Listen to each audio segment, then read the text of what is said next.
Knicks family, what's poppin'? It's your boy. Thank you guys for being here with me, ladies and gentlemen. Tonight, we're going to go over two potential draft picks that the Knicks may see down towards the end of the draft. We're talking about Daniel Oturu and Jahmi'us Ramsey. Two positions of need. And one of these guys, ladies and gentlemen, can actually shoot and knock down the three. Talking about Jahmi'us Ramsey. You know, and we've said this time and time again, it is difficult to look at this draft, ladies and gentlemen, because we don't know where the Knicks are going to be. We don't know what kind of moves Leon Rose is going to make, and we don't know who the coach is going to be.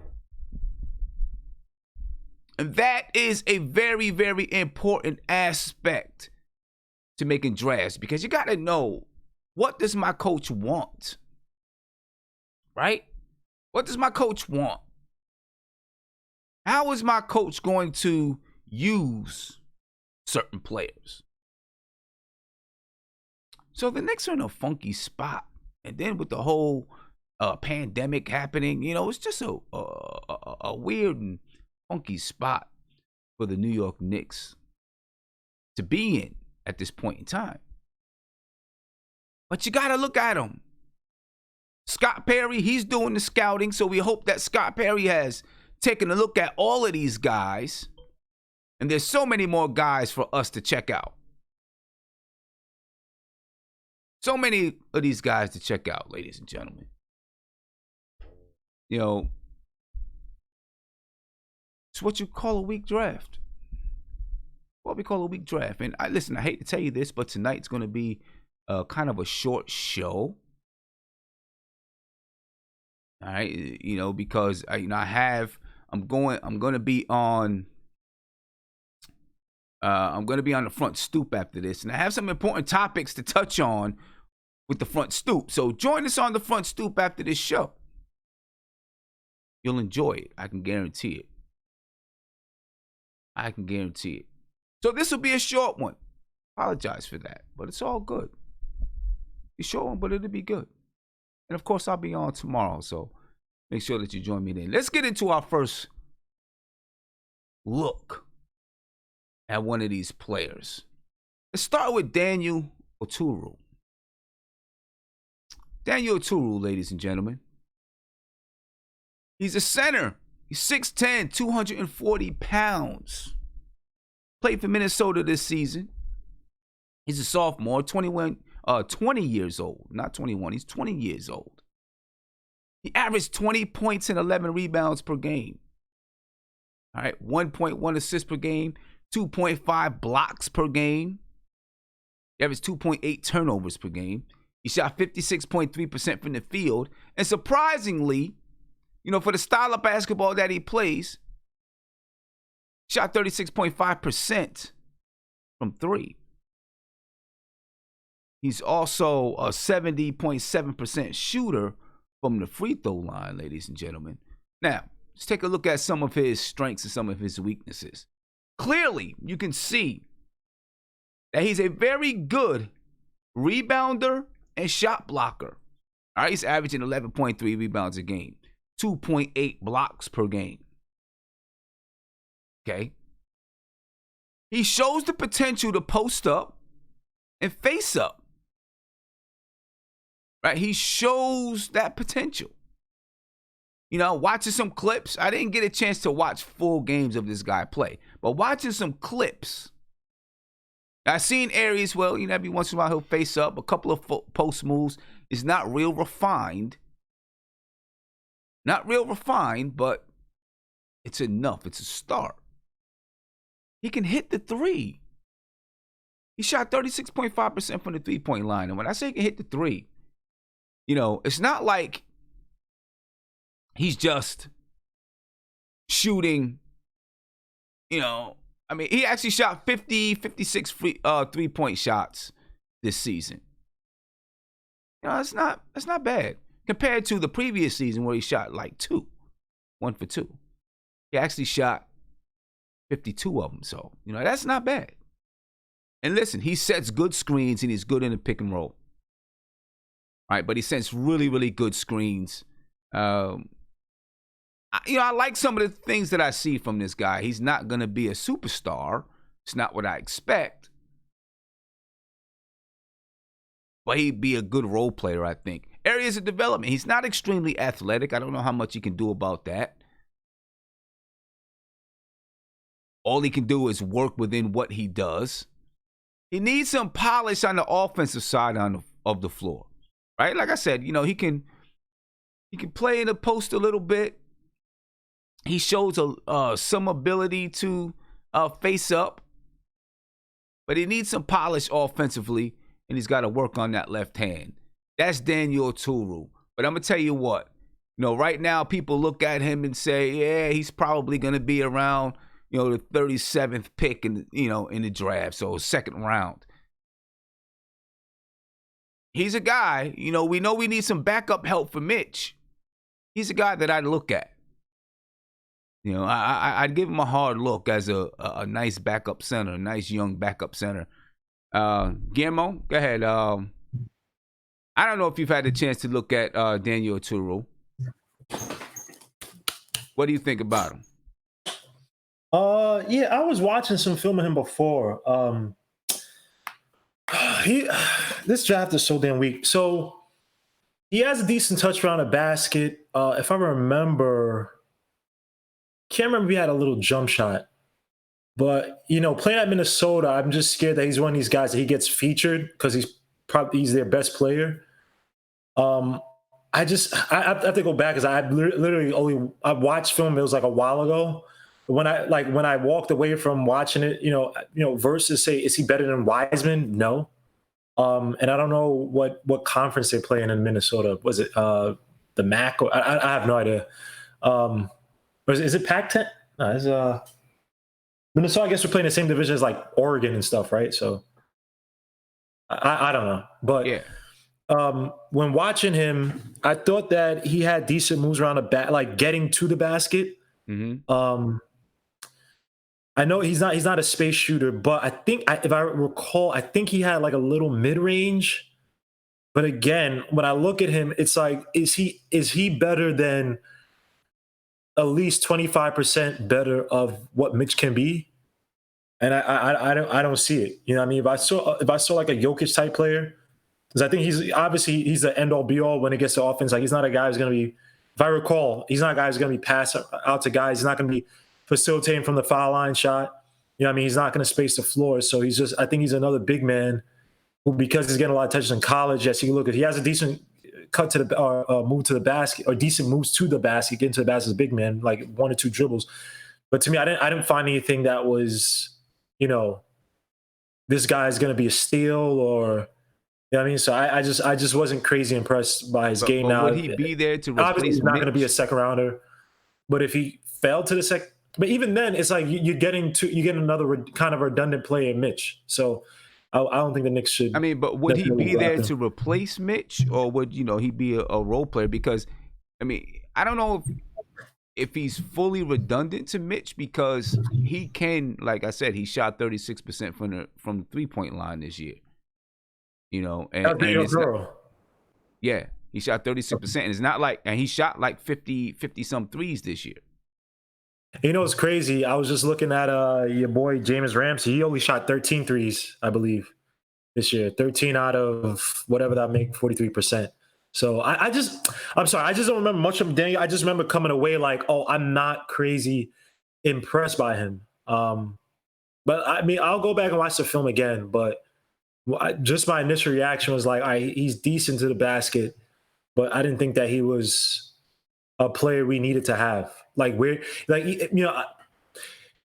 would he fit on the team? Because you can't play him at the 4, right? I mean, he's strictly or mostly a 5. So it's not like he if he was shorter, maybe a little bit quicker, then yeah, you could probably play him with Mitch in the 4 role. But I mean, I'm thinking he would strictly be a backup center. Should he be a backup center? Yeah, I think he would be a backup center behind Mitch. I wish we could get a backup center who could help teach Mitch. I'd rather get what we need in this team are more veterans versus more for guys like for the context, right? Where the guy who's coming in, you want him to showcase properly what you want the prime player to do with that role, right? So if you bring a guy who's gonna play off of Mitch from the bench, you want a guy who's gonna have the proper footwork, proper spacing, anticipation, can move his hips properly, his legs properly, shift them versus just jumping at every fake. You know what I mean? I want more veterans who could kind of teach the guys who are here. And I'm not saying you have to have a veteran at every spot to teach every so-called rookie or whatever. It's just impossible. You never get that situation. But I'd rather, especially for Mitch, because like what I saw with DJ when he was here and the improvements that Mitch made. And don't get me wrong, Mitch did make some improvements here and there this previous season or half a season, whatever you want to call it. But he did regress compared to what we saw late last season. You know what I mean? It was I thought that was like, I won't say as prime Mitch because I still think Mitch should be able to shoot, but that was a really good Mitch. And I don't think having another young player, especially how old is Daniel? What, 20? 21? 20. I don't know how old he is. I'm assuming he's really young. 20. He's 20 years old. 20. So he's he's probably like, you don't, and it's not a team that's winning. So you're bringing a kid in a situation where there might be more destruction to team chemistry because he might be vying for a position that Mitch has, and there's really no blueprint to how we're supposed to play. Our coach is going to be relatively new. Now, don't get me wrong, I love competition for a position, but I'm not sure having two young guys and we're not winning and we don't have a winning formula. I'm not sure if that's as productive as it seems in theory. So see, I don't know because I think, you can bring in a young guy like that. You can bring in a young guy like that if they battle for a position, cool. They battle for a position. If they, to me, the more competition you can bring in is going to breed, hopefully more ferocity.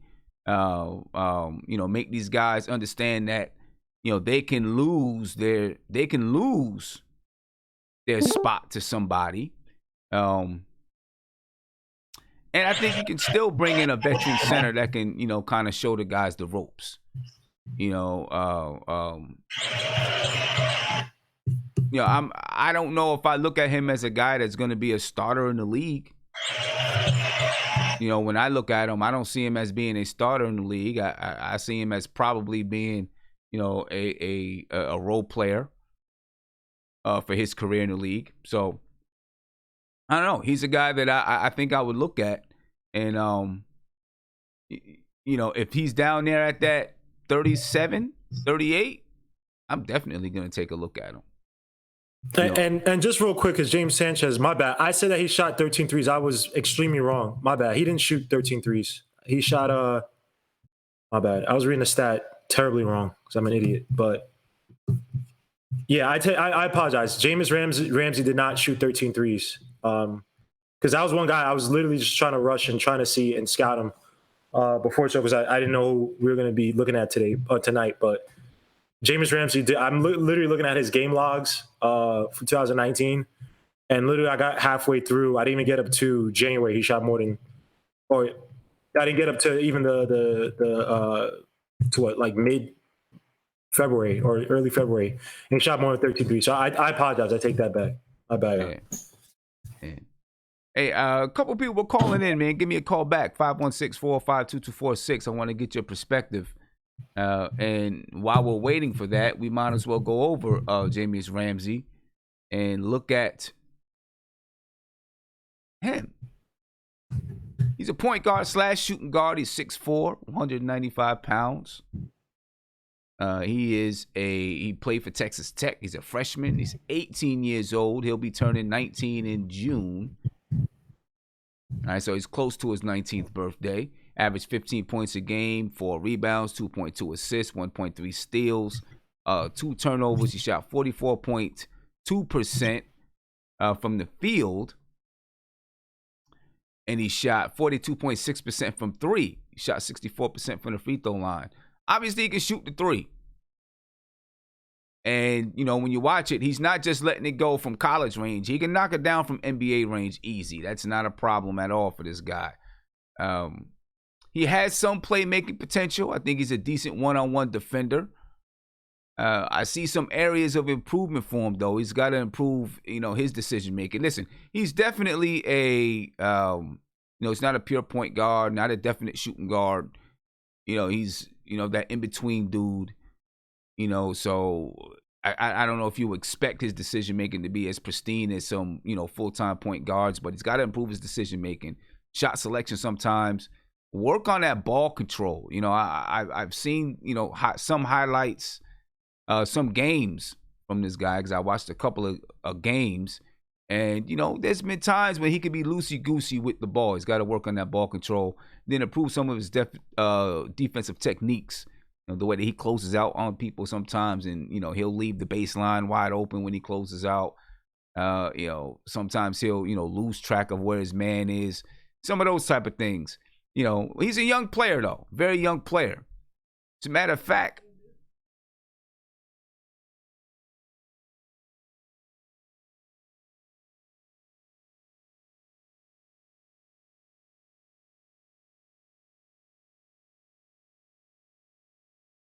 .6% from three, and when he shoots, he kind of has that. It's similar to the KD where he pulls it from like below and then flings it, but he kind of pulls it kind of from like the low side, like he kind of flicks it like KD from below. But he's only shooting 64% from three. Oh, from free throw, which is not good. Which means that the mechanics, something is off with the mechanics. Where and there are people where it's like, because they can exert a lot of strength from shooting deep, but when it's closer at mid range, and he can shoot mid range, he's not totally inept at doing that. But there's some people it's just like that mechanical when they're right next to. It's like they just can't. Maybe if he could jump and shoot the free throw, maybe he could get it. But that 64% from free throw, I'm not sure why that's. And he has such a prolific rate from. So I'm not saying he's a college player, but you want to be careful of that, where you're not like I said, you could tell a good shooter by the free throw shooting, and a guy who's shooting 67% from free throws. I just can't call it. And yeah, when you look at him, he's really raw, man. When he drives to the basket, his moves to the baskets aren't really sophisticated. Now he's explosive, but that's usually when he gets in space, right? So I'm watching a lot of these highlights, and when he gives like the give and go, the little volley back from his man back to him. Oh, he looks explosive, but see him when he drives to the basket, his moves aren't that sophisticated. A lot of them are just him just getting an extra step, and then he just makes like a normal layup or like a normal kind of like stop, and then normal just put it on the backboard. It goes into the hoop.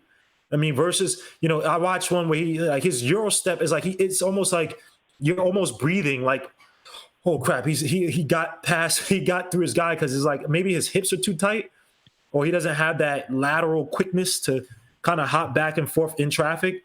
I don't see it. So it's tough. This is the type of guy where if the Knicks draft him, say in the second round, you got to play to his strengths and get his confidence up, because he looks like one of these confidence type of guys. Where he's 6'4". I mean, 6'4". So I don't know. I'm not too crazy on him. This guy needs a good amount of development. Now, he could be solid as hell. Don't get me wrong, but he's a big if.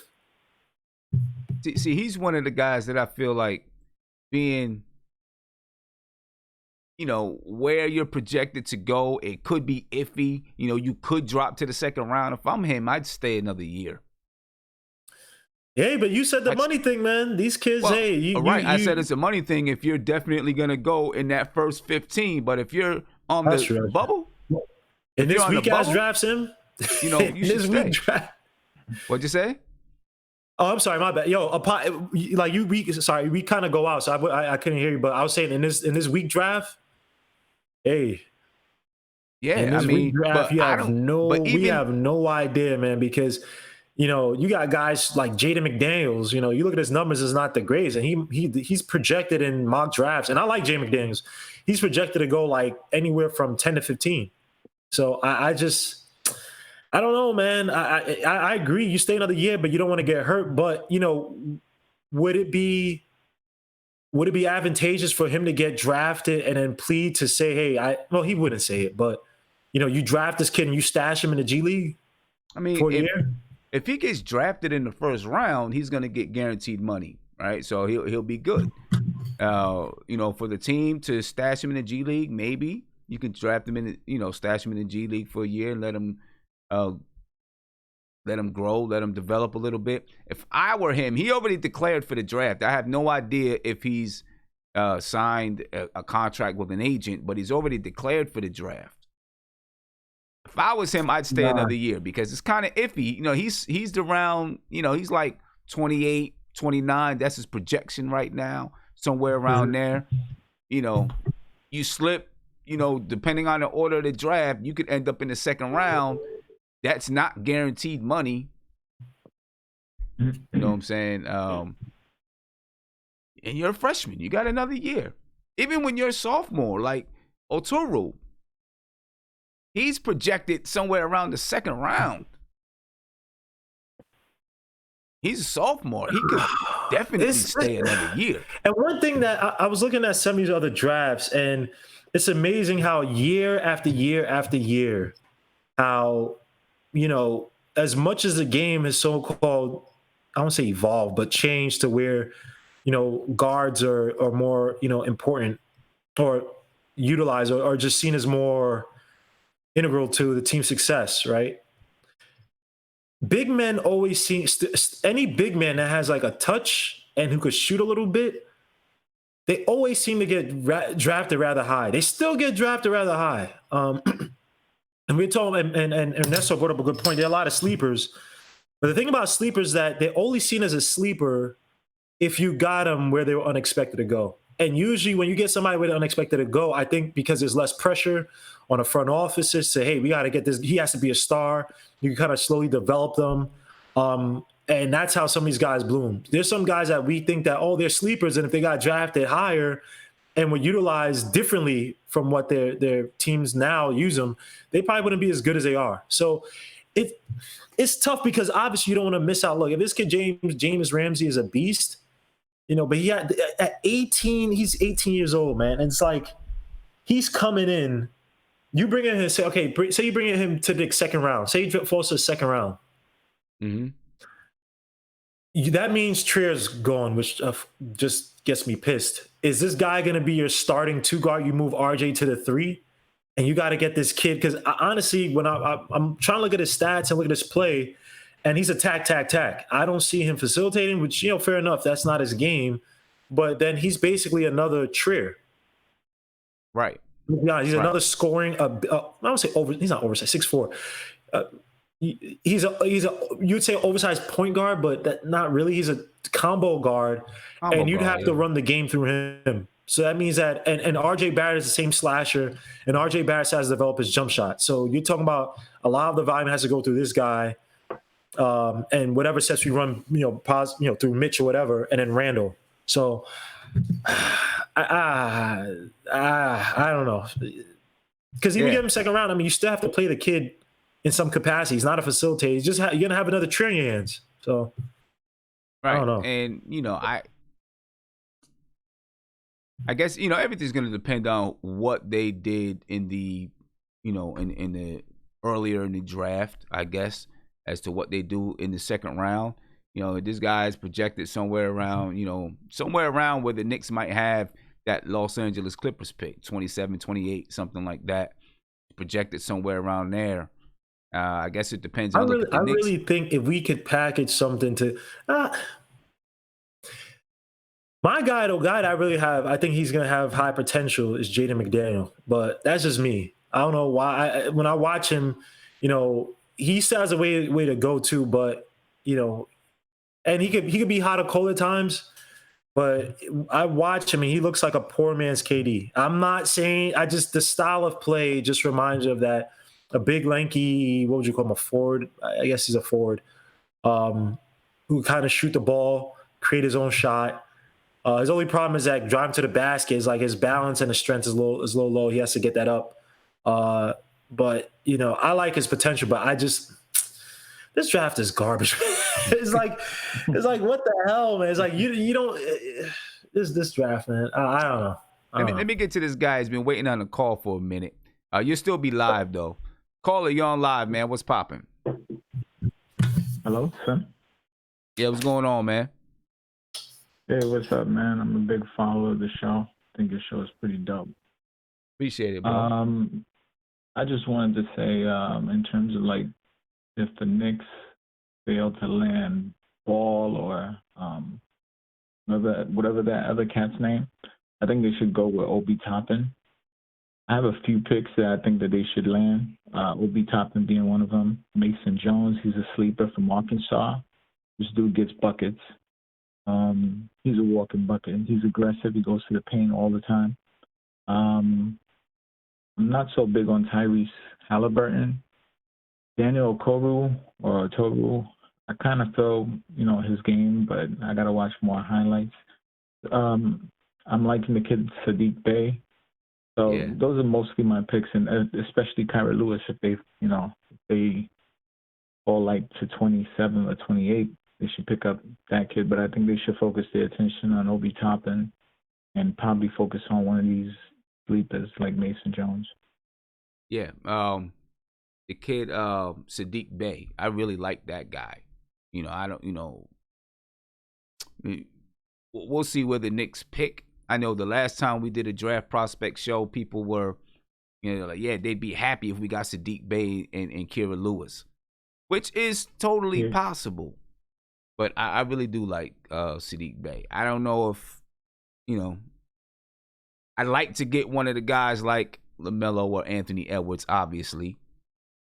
We'll have to see what, how it all shakes out. I mean, with the way things, people are talking now, the NBA's, there's some arenas, some practice facilities opening up. I don't know if that really has any bearing on whether or not they're going to fully open and play. But hey, it's opening up and see, man. And Sam, just a question. What do you think about Trey Jones?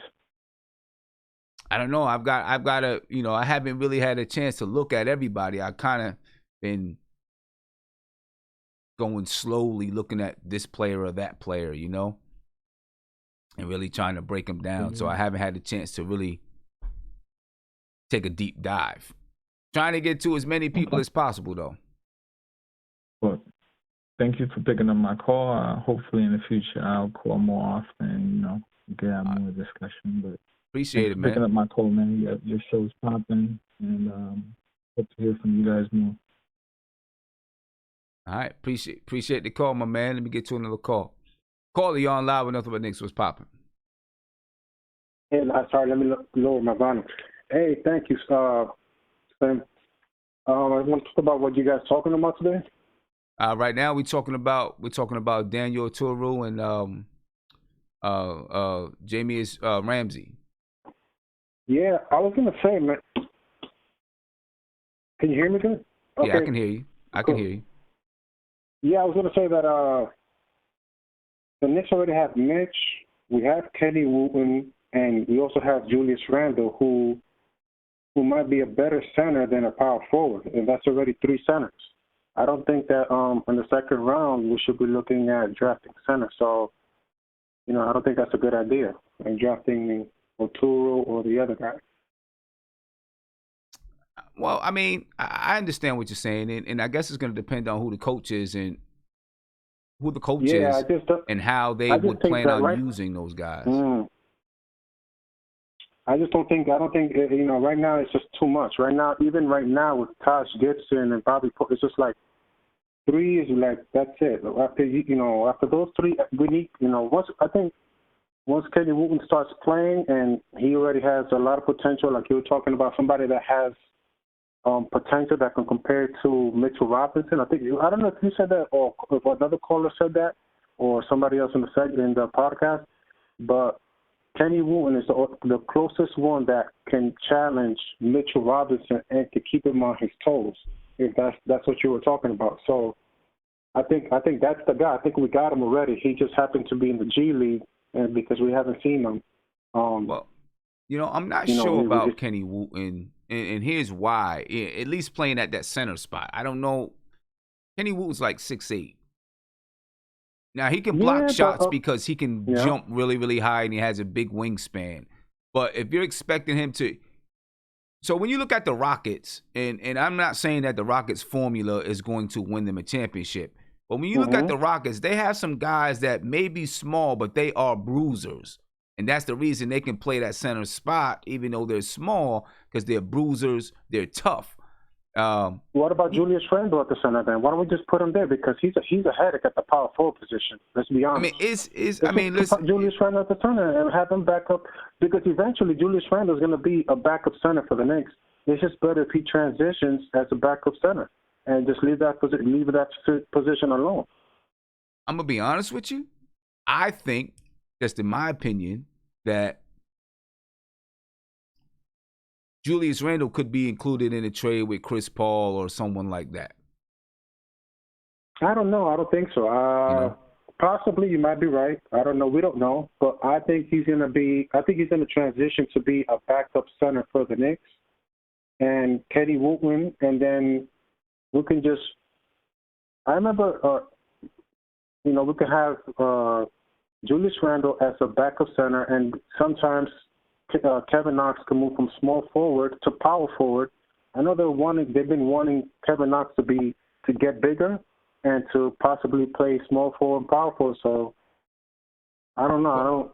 I think that Kevin Knox I think that's going to be his natural position anyway. But you also got to remember, Bobby Portis is not going to be here next year. I can guarantee it. The Knicks have to waive him by June 28th. If not, they owe him $15 million.